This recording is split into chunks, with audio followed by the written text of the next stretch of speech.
Ótima noite, gente. Está começando o nosso City Esportes. Como é que foi o fim de semana? E agora semana de lutas e conquistas, se Deus quiser. Vamos juntos aqui, Esportes no ar. A Unifacisa volta a jogar na quarta-feira, 7h30, contra o Franca, clássico. O jogo vai ser aqui em Campina.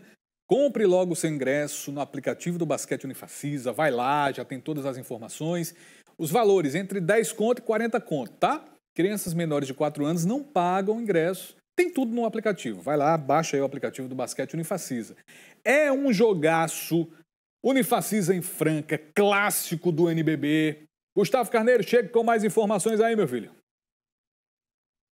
Pois é, pessoal, o Franca, ele possui uma vantagem em cima do Basquete Unifacisa. São 18 confrontos na história, 12 vitórias do Franca e 6 do Basquete Unifacisa. E dessas 12 vitórias, ele aqui estava em todas, né? E, inclusive, a última vitória do Basquete Unifacisa contra o Franca, você também estava. Então, são históricos interessantes que a gente analisa, mas claro que no jogo de quarta-feira, isso tudo vai por água abaixo, né? Mas como é que você analisa o que já tem de história aí nesse confronto?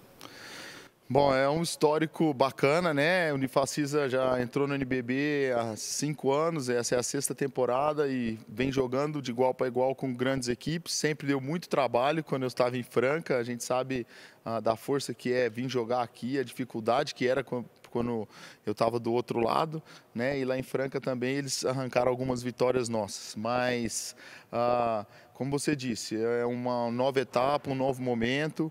Nós tivemos uma vitória importantíssima lá em Franca, que poucas equipes vão ter nesse primeiro turno da competição, mas agora é outro jogo. Franca vem de 6 vitórias, retornou alguns jogadores de seleção brasileira, Lucas Dias, o Didi, estão de volta para a equipe, eles vêm jogando muito bem e é uma das candidatas ao título. Então, nós vamos ter que jogar muito bem para equilibrar a partida e vencer o favorito, que nesse jogo continua sendo Franca. Como você falou aí, o Franca vem de 6 vitórias seguidas no NBB, o Basquete Unifacisa vem de uma vitória importante contra o Franca, mas teve aquela derrota apertada contra o Minas, depois outra vitória. Então, assim, nos últimos jogos a gente vê também essa crescente do Basquete Unifacisa. Eu estou muito feliz, satisfeito pela entrega dos jogadores, como que a equipe vem se comportando nesses últimos jogos. A gente vem jogando muito bem contra as principais equipes, né? Os times, e essa etapa da competição, a gente sabia dessa dificuldade, mas mesmo assim a gente tem enfrentado muito bem, né? Você mesmo disse a derrota de 2 pontos apenas para o líder da competição. A gente teve uma vitória importante contra Bauru, aqui em casa, com o apoio da torcida, que é fundamental, e a gente espera novamente ter a casa cheia como um outro fator aí para nos auxiliar, para nos dar força e ter um bom jogo aí contra a Franca, que vem aí como os últimos anos, né? E eu estava lá, é o atual tricampeão do NBB, não é à toa. Agora, o que fazer para poder conquistar mais uma vitória contra o Franca, já que você conhece bem, você sabe como é que se comporta do outro lado, o que fazer para essa vitória chegar aqui em Campina Grande? Bom, é um jogo de estratégia, né? A gente sabe, a gente vem trabalhando, a gente teve 10 dias de preparação para esse jogo, que eu acho que foi bem bacana. A gente vem falando diariamente das características dos jogadores de Franca, de como Franca gosta de jogar, quais são os fatores determinantes que Franca usa para as vitórias. Então, assim, a ideia nossa é neutralizar isso, né? Aquele jogo de xadrez, o Elinho também me conhece muito bem, sabe como que eu administro e como que eu faço. Então, eu acho que é um jogo de 2 treinadores que estão juntos há muito tempo, que se conhecem muito bem e que a gente vai fazer com que as equipes tentem colocar os nossos planos de jogo e, quem sabe, o Unifacisa possa surpreender e sair com a vitória de Franca. E aproveitar e convocar o torcedor, né? Que o torcedor não pode ficar fora dessa, não. Não, aqui a gente sempre faz diferença. Eu sempre falei, tá sendo prazeroso ter a torcida da Unifacisa ao nosso lado, porque a gente sempre, quando jogou aqui anteriormente, sempre sabia desse poder aí do Unifacisa. Então, é o 6º jogador mesmo, joga, atua com a gente, traz essa energia positiva e a gente espera aí ter uma casa cheia contra o que vai ser um grande espetáculo e que a gente possa presentear o público com um jogo de basquetebol de alto nível. Com certeza, obrigado, Pablo, pelo bate-papo. Então tá aí, quarta-feira agora, 7h30 da noite, a bola sobe. Unifacisa e SESI Franca aqui na Arena Unifacisa. Corre e garanta a sua entrada. Valeu, Gustavo. Pois é, o Pablo conhece muito Franca, né? Muitos anos da carreira dele no Franca. conhece os jogadores e agora está do lado de cá na Unifacisa fazendo um grandiosíssimo trabalho. Bora pra cima deles! Sou mais Unifacisa. Quarta-feira, 7h30, todo mundo na arena, hein? Intervalo, voltamos já falando da final do Campeonato Paraibano. Deu dinossauro! O Souza venceu o Belo por 1-0 lá e joga com vantagem do empate em João Pessoa, hein? Voltamos já.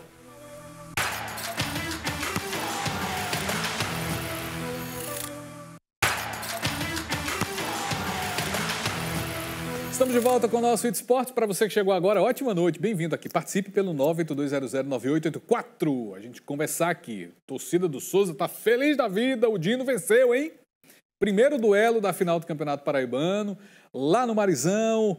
Vamos saber os detalhes com Paulo Ítalo. Conte tudo aí, meu garoto. Na etapa inicial, o Botafogo chegou primeiro nesse chute de Rodrigo Alves, que foi para fora. O Souza respondeu nessa finalização de Iranilson, que até acertou a rede, mas pelo lado de fora. Diego Ceará tentou abrir o placar nessa batida de fora da área que o goleiro Wallace fez a defesa. Luan Rodrigues chutou de perna direita, mas foi travado pela marcação.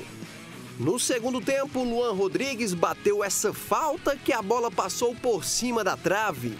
Nesse lance, a bola sobrou limpa para Ian Augusto, que pegou de primeira e quase faz o primeiro gol do Dinossauro. Já pelo Belo, Rodrigo Alves soltou o pé, mas não acertou o alvo. O Wellington Nunes se livrou de 2 marcadores, mas parou no goleiro. Após o cruzamento na área, Diego Ceará cabeceou e o goleirão segurou firme. Ian Augusto testou forte e mandou pela linha de fundo. O time da capital quase abriu o placar quando Riquelmo finalizou e o goleiro Bruno Fuso defendeu. Só que aí, aos 36 minutos, quem balançou as redes foi Pedro Lima, que recebeu o cruzamento de Iranilson, cabeceou e fez a festa da torcida do Dinossauro, que lotou o estádio Marizão, a Bomboneira do Sertão. No final do jogo, Rafinha quase empata nesse chutaço de longe que Bruno Fuso mandou para escanteio. Após o apito final, o técnico do Botafogo, João Bursi, falou sobre o resultado e o gramado do Marizão. Lógico que a gente fica chateado com o resultado negativo, não era o que a gente esperava, mas realmente, como você falou, é um jogo totalmente diferente, um jogo de transição, de duelos, o campo não dá condições de colocar a bola no chão e jogar, que é o forte nosso. Mas acho que em alguns momentos, talvez a maioria deles, a gente conseguiu se adaptar. Lógico que em alguns momentos a gente ainda insistiu com bola por dentro. Mas não foi isso que ocasionou o gol. A gente acabou numa situação que o Thales estava caído, a gente vacilou numa cobrança de lateral e acabou tomando o gol de cruzamento. Mas estamos vivos, temos mais 90 minutos ao lado do nosso torcedor. O vestiário continua animado, continua muito confiante para buscar esse título em casa. Já o presidente do Souza, Aldeone Abrantes, comemorou a vitória e cantou mais uma música. Anda com fé eu vou, a fé não costuma falhar. Anda com fé eu vou, a fé não costuma falhar. Anda com fé eu vou, a fé não costuma falhar. Até domingo, minha janta aqui. Deus quiser.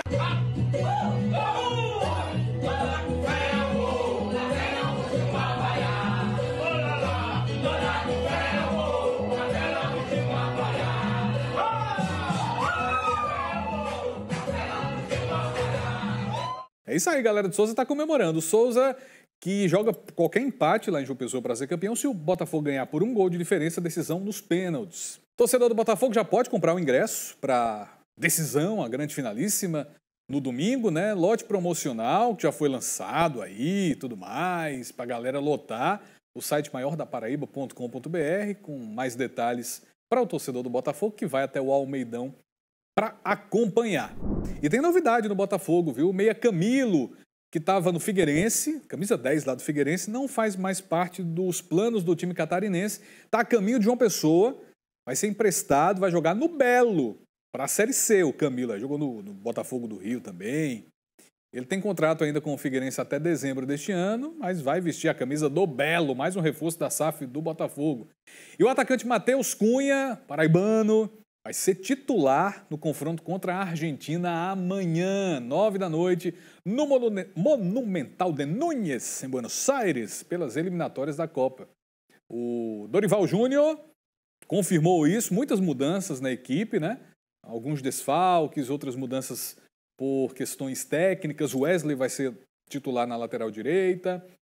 Matheus Cunha falou sobre esse momento, né? Vai ser titular contra a Argentina. Tá jogando muito esse cabra. Estar na seleção é sempre um momento muito gratificante para todos os jogadores. E, assim como você bem sabe, bem falou, estrear na seleção brasileira como titular no jogo contra a Argentina foi um momento mágico para mim. E estar tendo a oportunidade de poder jogar outro jogo dessa dimensão, sem dúvida nenhuma, algo que eu com certeza só agradeço e tento a todo momento fazer o meu melhor. Acho que é um momento diferente do que a gente vinha naquela minha primeira oportunidade como titular. Foi em outro momento, mas sem dúvida nenhuma, como o Marquinhos bem falou, o Brasil e a Argentina é um jogo que todo mundo sempre sonha em jogar. Tem um peso diferente de qualquer outro jogo, mas a gente também está muito tranquilo para saber que a gente tem que fazer o nosso melhor e, bom, impor dentro de campo que a seleção brasileira é de verdade. Ele já enfrentou a Argentina em outras oportunidades, está acostumado com esses momentos decisivos, está jogando muito no Wolverhampton da Inglaterra. Para cima dos hermanos, bora ganhar amanhã. No 13, a semana começou com novidades. Uma delas é que a SAF do Galo parece que está avançando, Davidson Vitor. Conte aí. Oi, Pedrão, um abraço para você e, claro, aquele todo especial para quem se liga no ET Esportes. À tarde aqui no estádio Presidente Vargas, foi de entrevista coletiva com o presidente Arthur Bolinha, com Cláudio Quila, diretor de marketing e negócios do clube, como também o técnico do Galo agora para a disputa da Série D, o Felipe Surian. Mas quem começou falando aqui na entrevista foi o Arthur Bolinha, que falou um pouco, né, sobre esse vexame, né? Alguns tratam como vexame, tratam também como algo que não deu certo na hora H, que foi aí a chegada do 13 na grande decisão. O Galo que agora vai ter que subir para conseguir o acesso na próxima temporada. E aí, né, ele falou um pouco sobre isso, lamentou, mas já para virar essa chave para tentar o acesso no segundo semestre. No encontro entre os adversários, a gente ficou com o Botafogo, e que é um time qualificado, é um time que tem uma fortíssima capacidade de investimento. Tinha contratado 12 jogadores em 12 dias. Depois, entre o que a SAF assumiu até o momento em que a gente, no final de fevereiro, o Botafogo tinha contratado 12 jogadores, praticamente um time novo. O Botafogo contratou, reforçou bem. E isso foi muito ruim, porque além de ter nos tirado da semifinal, também nos tirou a certeza do calendário do próximo ano. A gente perdeu o calendário garantido do próximo ano. Isso daí porque aumenta a responsabilidade da nossa participação na Série D. E dentro desse processo, o apoio da torcida, o envolvimento da torcida, acreditando no trabalho e no time, será fundamental. Perguntamos também, né, a pergunta que o torcedor 13 anos está mais fazendo, né, nas últimas 24 horas, se o meia de onde fica, né, o grande 10, craque do time para a Série D. Bolinha revelou que fez a proposta e que agora a decisão está na mão do meia, né, que eu acredito, por gostar do clube, conhecer a cidade, pelo que a gente já apurou, ele deve aceitar essa proposta do Galo e permanecer com a camisa alvinegra. Há um interesse da parte do 13 em que Viano continue. A gente sentou para tratar sobre a renovação do contrato. O contrato dele encerra agora, né? Então a gente sentou com ele, fizemos uma proposta dentro da nossa realidade, estamos aguardando a definição. Eu acredito que talvez hoje, mais tarde amanhã, a gente tenha essa definição. É interesse nosso, é um grande jogador, ajudou muita gente, tem condições demais de nos ajudar. Mas, obviamente, a gente precisa fazer aquilo que está dentro da nossa realidade, né? E foi exatamente isso que a gente externou a ele. Já o técnico Felipe Surian falou um pouco sobre o planejamento para a Série D. Segundo ele, deve trazer aí de 8 ou 9 jogadores, que vai chegar já essa semana, porque não tem tempo a perder, já que o Galo precisa aí treinar forte para que esses 9 jogadores cheguem e dê liga para conseguir aí o objetivo na temporada. Já se reapresentaram, né, em torno aí de 19 a 20 jogadores, né, se representaram.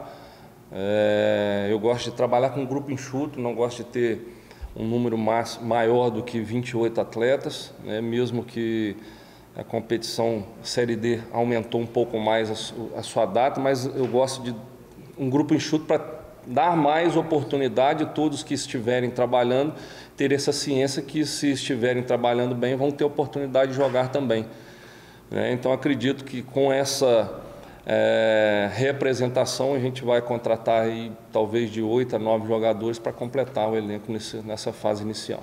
Mas a grande novidade, Pedro Canizo, da tarde aqui no PV, sabe qual foi? O assunto SAF, né? Fiz a pergunta ao Bolinha sobre como é que está o andamento, porque ele é um entusiasta do modelo de SAF, né? De Sociedade Anônima do Futebol, e ele revelou que está avançado, inclusive existe uma proposta não vinculante, que o 13 já aceitou e que está nesse processo para poder, aos poucos, ir encaminhando para o Conselho e quem sabe o 13 até o final da temporada possa sair do modelo associativo e aceitar uma proposta do investidor. Essa é a grande novidade da tarde aqui no PV. Vamos ouvir. Analisando qual era a necessidade, fizemos RJ, conseguimos aprovar junto ao Conselho mudanças importantes para poder construir isso aí. Enfim, está tudo pronto para que a gente possa transformar o 13 em SAF. Agora, inclusive o 13... a gente assinou, vou dizer aqui, a gente assinou uma proposta vinculante, aliás, não vinculante, desculpa. A gente tem uma proposta não vinculante que eu assinei agora, um mês atrás, mais ou menos, né? Um mês atrás. 7 de março. 7 de março, Pronto, assinei uma proposta não vinculante. Obviamente, a proposta não vinculante é uma carta de intenção, né? Mas ela só passa a ter algum efeito quando ela se converte em vinculante. Para uma vez, se for convertida, a gente poder convocar o Conselho e uma Assembleia para que o Conselho e a Assembleia possa analisar ela e se entender que é uma proposta que atenda os interesses do 13, obviamente aprovar e a partir daí o 13 virar a chave para se transformar em SAF. Há uma possibilidade disso acontecer no curto prazo, mas eu acho que um pouco mais no médio prazo. E aí, quando eu falo médio prazo, eu falo mais para final de ano, início do próximo ano. A gente ouviu o Bolinha e também o Cláudio Quila, que é diretor de marketing e negócios do clube, falou exatamente como aconteceu esse processo. Segundo ele, está muito avançado. Torcida, conselho, atletas e diretoria, ainda que tenham a maior boa vontade do mundo, eles não conseguem mais fazer frente ao volume de investimento que o futebol atual exige. Lamentavelmente, isso é uma verdade. O conselho, a diretoria e a torcida, por mais paixão, por mais que façam sacrifício financeiro, não conseguem mais dar conta do volume de investimento que o futebol de 2025 exige. Portanto, essa solução é a única viável a médio e longo prazo. Nós estamos já bastante avançados nela e esperamos aí que nos próximos, em mais algum tempo, a gente venha com mais novidades a esse respeito. Pois é, para a Série D, o 13 segue dessa forma, tem esse orçamento, né, que o Bolinha tem administrado para tentar o acesso com o novo técnico Felipe Surian e agora esperar aí ao final da temporada. Quem sabe o 13 já conseguindo o acesso possa receber aí essa proposta de SAF ainda melhor, né, para o clube. Vamos estar acompanhando aqui na programação da Rede Ita. Lembrando que o 13 estreia na Série D contra o Santa Cruz no dia 12 de abril, às 4 da tarde, no Estádio Amigão. Pedrão, volto com você no comando do Ita Esportes. Pois é, bora aguardar, né? Devinho vai estar atualizando, a equipe de jornalismo aqui da Rede Ita também vai estar atualizando o torcedor do Galo. Bora para a participação, vou caminhar um pouquinho aqui, Marcelo, para vir para cá, ó. É isso aí, 982009884, tô aqui. Felipe, do Milan da Catingueira, o Milan da Catingueira ganhou os 2 quadros do... Enfim, ganhou. Acho que tem alguma coisa aí, às vezes a gente vai digitar e corrige automaticamente. Enfim. O clássico aspirante 2-0, gol de Jefferson, gol de Valdeir, titular, 3-2, gol de Anderson, gol de Givando, gol de André. Felipe, tu manda os gols pra gente mostrar aqui na Rede Ita, rapaz. A gente mostra com o maior prazer. Grava aí no celular e mande pra gente, viu? Galera do Milan, um abraço. João Gomes, diretores do time de Campina, tá chateado o João Gomes, falando das gestões, né? Dizendo que o presidente Souza tá contando sempre piada. João Gomes tá brabo. Um abraço, João, pra tu. Valeu. Mais aí pra gente encerrar. Paulo do Zepa, Sônia e Artuzinho, boa noite. Cuscuz, tô nessa. Cuscuz, olha, Célio. Não é não? Oxi. Manda, que a gente aceita aqui. Pode mandar, tá tudo beleza. Também dá certo. Gente, obrigado por sua participação. Amanhã tem a nossa resenha no Ita Futebol Clube e na quarta-feira, transmissão de Unifacisa e Franca. Estaremos juntos aqui na tela da Rede Ita. Fiquem todos bem, uma semana de muito florescimento. A gente se vê. Tchau!